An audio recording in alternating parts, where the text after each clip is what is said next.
right, folks, we're back here with Zachary Garris. It's after the interview. The pressure is off. It's just two guys kind of having a conversation now. So in all of these conversations that I've had with folks about patriarchy, complementarianism, egalitarianism, neo-egalitarianism, one of the threads that has appeared for me, and I'd like to get your opinion on this, is that it seems to me at least like complementarianism was a really unstable project from the beginning. So what are your thoughts there? I absolutely agree. I think it was unstable, and the reasons are, there's a few of them. I think one, it was a reaction against feminism rather than, affirming Scripture's teaching. So they were on the defensive. And so that's part of it. So I think they give too much. So it's essentially the complementarians in the 1980s were trying to defend 2 points in 2 points alone.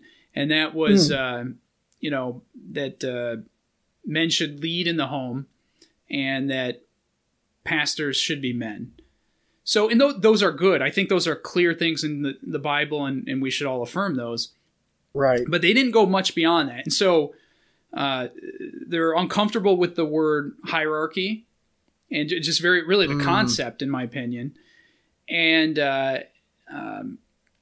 then they don't ground a lot of these things in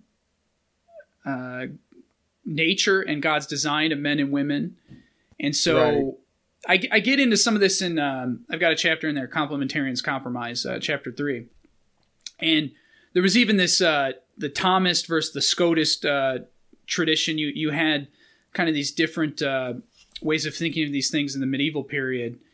And it was interesting. Daniel Doriani actually has, he had a chapter, I think it might have been an appendix, in the first, I think it was the first edition of that Women in the Church book, Schreiner and I think Kostenberger. Yeah, Schreiner and Kostenberger, I think, were the ones that edited that. So they got rid of Doriani's chapter in like the first edition, which is unfortunate because it's actually a really good.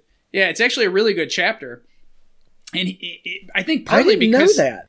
Yeah, I think part of it is he was critical of complementarianism in some ways, and he has some comments in there, and I quote him in the book about he discusses this Thomas and Scotist traditions.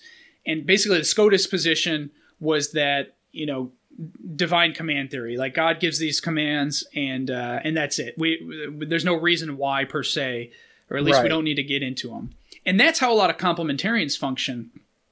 They don't get into the why, which would be more the Thomas position, which is, that's how I see things is, men are, more aggressive than women. We have deeper voices. So if we look at things like preaching, right, all of this fits together. Right. Why do you want a man to preach? Because I don't want soft preaching. I don't want feminine preaching. I mean, we can love women's voices in the proper context, but preaching should be bold and masculine and authoritative. And so I think that is tied with why women can't be pastors. But not only can't be pastors, they shouldn't preach scripture to men. Right, and so that's 1 Timothy 2. Right. So you've got that going on. I think they complementarianism deviated from some other views. I have a whole chapter on 1 Corinthians 14. I think they basically got rid of this passage as far as the argument here.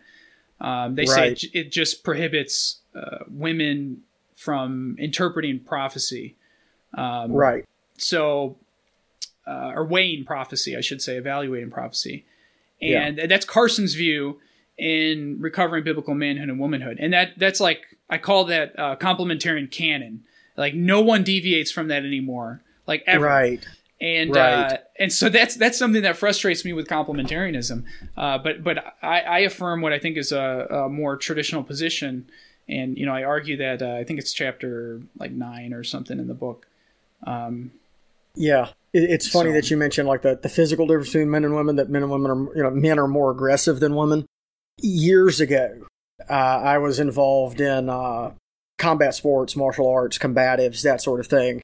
And I was still in high school when this happened. There was a young woman that was part of this martial arts class that I took. And she was, I will absolutely give credit where credit is due. She was very gifted. She had a great understanding of angles. She knew exactly how to step off angle to, kind of avoid an incoming blow. Her footwork was incredible. And she was very gifted at what it was that she did. And she was, I think, like a blue or a purple belt at the time. So she had, progressed through the process of becoming expert in this.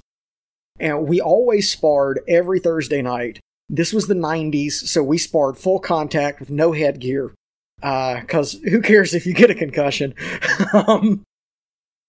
And our teacher put her in the ring, for lack of a better way to put it, with a guy who was about her age. I want to say he was within a year or so of her. But he was like a white belt. And he just mopped the floor with her.